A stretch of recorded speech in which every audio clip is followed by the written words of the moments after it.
What's up, everyone? Dally here from No Tier Gaming, and today we're going to be taking a look at Toons and how they stack up in the current competitive environment of Yu-Gi-Oh! So Toons are an interesting deck. They kind of play around a mechanic that no other deck has, in that they have summoning sickness, but all their monsters can also attack directly while you control Toon World. They also have two cards that search pretty much their entire deck on their own, which in itself is incredibly good. It means a lot of your games will play out pretty similarly because you're able to search out kind of how you want to play.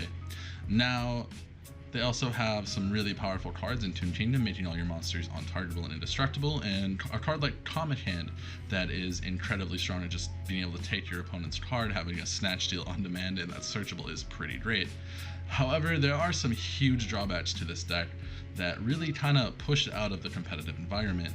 So looking at the cards, we have Toon BLS having come out recently, being by far the best Toon monster we've had pretty much ever. The card is insane. It's a 3000 attack monster that generally will be untargetable, indestructible. It also doesn't require Toon World to be on the field to be played, which is huge. And then it has the effect that it can banish one card on the field, which is incredibly powerful.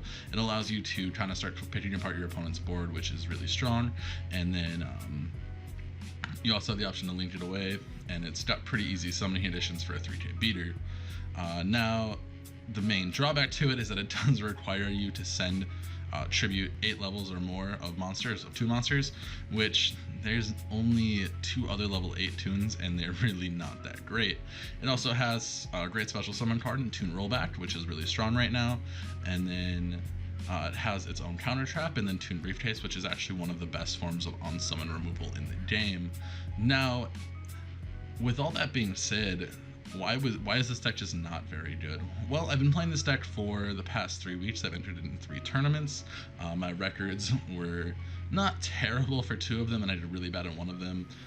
So for one tournament I went 4-4, and another tournament I went 4-3. Not the worst records. I actually have feature matches in both of the PBG free weeklies I entered with this deck, in one of the PPG free weeklies, I have a tournament match, and then the other one I played the Players' Championship with this deck. Now, the deck didn't really perform as I wanted it to in any of those cases. I had a couple issues. The one where I went 4-3, I had some easy matchups in there that kind of padded my record a little bit. So the deck kind of has some glaring flaws to it, and we'll go over those. So the first main one is the deck doesn't have a normal summon. You have to play out of archetype support to have a normal summon, and it might not sound like a big deal, but normally the normal summon in your deck should be one of the most impactful things you can do, as you only get one of those per turn. I mean, we look at Invoked being able to play Alistair being such a strong engine because or decks like Guru, Trickstar was basically a normal summon the whole deck, and not having a normal summon, not having that really strong card is so huge because you have 6 searchers, and with 6 searchers not having a normal summon just is so incredibly awful to deal with sometimes, to the point where I actually ended up deciding that Ancient Gear Wyvern and Buzzsaw Shark were some of the best normal summons this deck would have just in general, because the deck just doesn't have one otherwise. You need something to go with. You can go with the Invoked engine, however, I don't like how many bricks it adds and how it naturally conflicts with Toon Kingdom. I don't think you're really playing Toons at that point, when your engines kind of just don't synergize very well, because you end up, instead of playing the Toon deck, you're gonna drop Meltdown over Toon Kingdom all day. So there's really no point to run that type of engine in here. It's the same thing with Guru. Like, you're gonna play Hidden City over Toon Kingdom, so you might as well not even add the Toons at that point. There's really just no engines that fit right now, and the deck just needs its own normal summon to really compete. The second problem, the deck has no way to gain advantage. Inherently, there is no card in Toons that goes plus. I suppose there's Toon Harpy Lady, however, it does require a lot of setup. And just when you don't have any way to actually gain advantage in your deck, once you get past like turn 2 or 3, there is absolutely no way you're going to be coming back from that. Basically, any deck is just going to be able to steamroll you after that point, and the only real thing you can do to try to grind out the game is just to sit on Toon Kingdom and like Toon BLS and pray they don't have some sort of out to it, which most people are playing Nightmare Unicorn and they're extra deck, meaning that Toon Kingdom isn't going to last very long. Versus Eldlik, they're easily able to remove Kingdom with Golden Lord, or I suppose Trentisaur does if you don't have the Bookmark in Graveyard. We have Bookmark to protect from generic destruction, but with Nightmare Unicorn, Golden Lord, Dragite, there's just so many free answers to Toon Kingdom that it doesn't really matter. Like we look at Dinos, they can easily just remove it.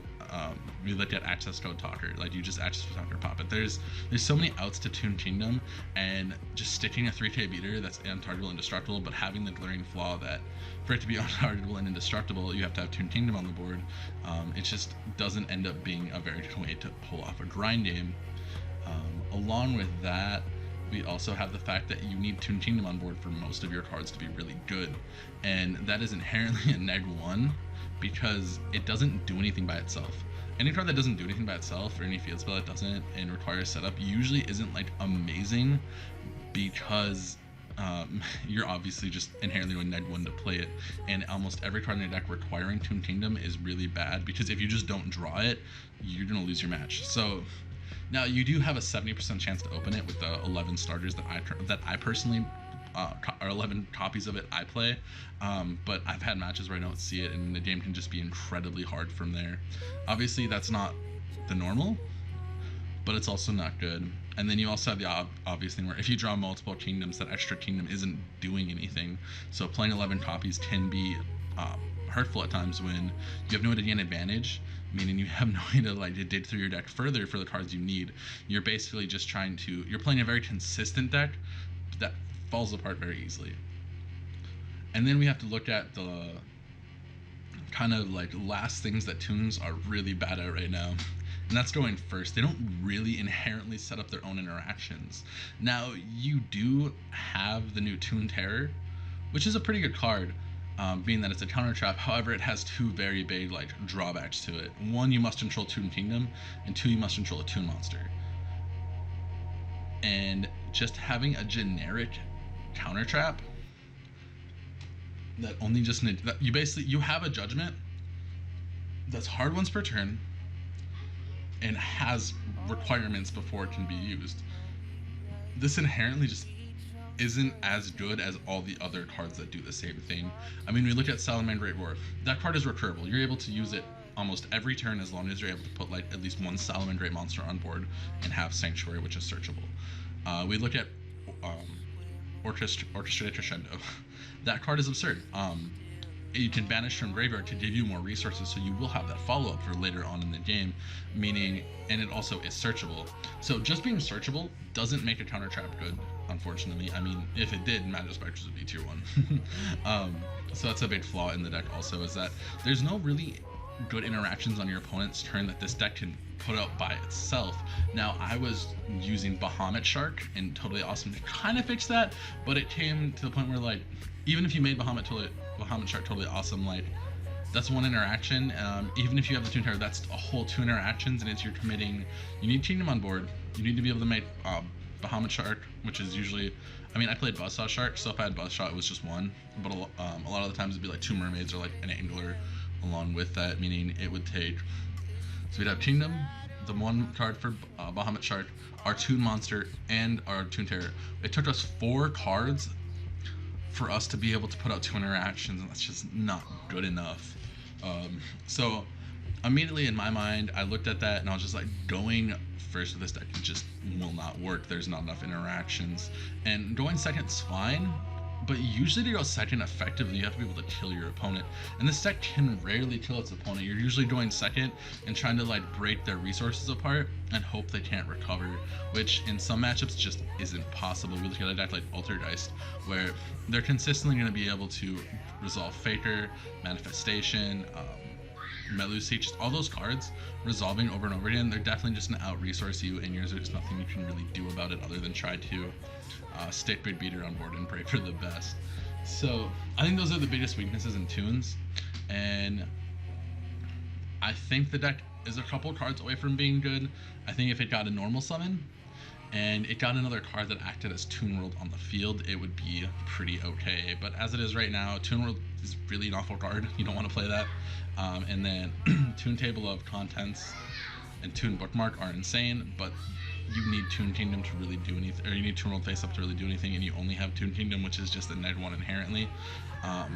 So to really be strong, this deck needs another way to another normal summon, and then it needs a way to interact with the opponent on their turn more effectively when going first. I mean, Rollback, really good card for like aggressively pushing the board. There's just not that many good Toons to summon, and a lot of the Toon monsters are just straight bricks in hand. I mean, the builds I've been seeing that have been popular are using Blackstone to summon Red MD, to special summon Dark Magician or VLS from hand, and that's really cute, except for the fact that that is so resource intensive, and it falls apart to like a single Ash, a single Veiler, Imperm Mourner. All these cards, like one interaction just immediately shuts off everything, and you're really left with nothing after that stone is gone, because what does the deck do? After you use your normal summon, you can drop BLS sometimes, you can drop Toon Harpy sometimes. Like, the deck just doesn't have enough cards that do enough things to make it really viable. Now, we'll go over the different builds here. Well, first off, look at my build. I think this is probably the most competitive version of Toons you're gonna get. This is the this is my Go Second, like, hand trap control Toons. So the idea here is you try to hand trap your opponent out going second. You drop BLS to start BLS Toon Harpy to start removing their cards, and you have Comic Hand with Nibiru to kind of cheese them out. You have Phantasme. The idea is that you want to just kind of cycle your deck as much as possible, and then you just kind of control the board with BLS and everything. And I'd end up a lot of the times comboing out for an Access Code Talker plus BLS for game or something simple like that. So this build, I would say it's the best. Ancient Tree Wyvern is probably the best normal summon if you actually want to play Toons and not play like Invoked with a bad engine in it. Then we have the Ashes. I think this deck is just probably the most well-tuned version of Toon, like, that sounds stupid. The most like fine-tuned version of the Toon deck. Now we have a couple other options here when you're looking at Toons as a deck. So yeah, we have a build like this, which is the combo Toon build. Now my build is a little bit different than a lot of people's, because I like Souls in here over Extravagance, because I think like your edge deck is very important in this deck in particular. And I run Where Art Thou, so I can get access to my Blackstone more consistently, or to my Souls to consistently, or like Eater of Millions. But I think that this build is one of the better builds of Toons. The problem being, though, that to really make anything threatening when you're going second in this deck, because this deck can go first, it's just not as good at it. You're trying to go second in here, and you're trying to like clear your opponent's board, combo off, and kill them. Now, I have a video of this deck on my channel. It works. The problem is, though, it falls apart really easily to like a single interruption, which can be a huge issue because it's very easy to interrupt a deck like Toons, since Blackstone is ashable. We have Toon Roulette that's ashable, a Cosmic Cyclone, a Faker Bounce. There's just so many answers to Toon Kingdom, and you very much need it to really do anything, that the deck just isn't that great because of it. Now, the deck does some cool stuff with this build. I just don't personally like it because it's just so much more fragile than other builds. But I think this is probably the second best build of Toons, because it just does the most. And usually the one that does the most is pretty solid as long as it's consistent. This deck just lacks a lot of like consistency, because you require like, this deck's fragile and lacks consistency, and like you require outside cards to really be good, and that's usually not the best thing. And then we have the control build here. This is the build I tried originally. I thought this build's okay. So looking at it, we play 3 Ancient Gear Wyvern, 3 Ash, 3 Buzzsaw Shark. These are just your normal summons to allow you to do something, because Toons very much need a normal summon. And then your goal is basically to end on like a rank 4 plus a Toon monster with like a Toon Toon Terror set. And that board's okay, but like I said, you would really fall off at an advantage hard because of it. So that's how I personally prefer Toons to be played. I can go into more detail on the different deck lists, and I will probably at a future date kind of upload them. But after 3 weeks testing Toons, I'm kind of at the point where this deck just isn't very good. It definitely lacks in a lot of areas, and it would need another like wave of support that has some good cards in it, not super limited cards that have a lot of drawbacks to them, for it to be good, unfortunately. So That's it for now, guys. I hope you guys enjoyed the video. If you did, remember to subscribe and check out the channel for future content. I'll be doing a little bit more in Toons, and if you guys liked this form of content where I kind of review a whole archetype and different deck builds for it, I will continue to do it in the future. Thanks for watching, and I'll see you guys later. Bye.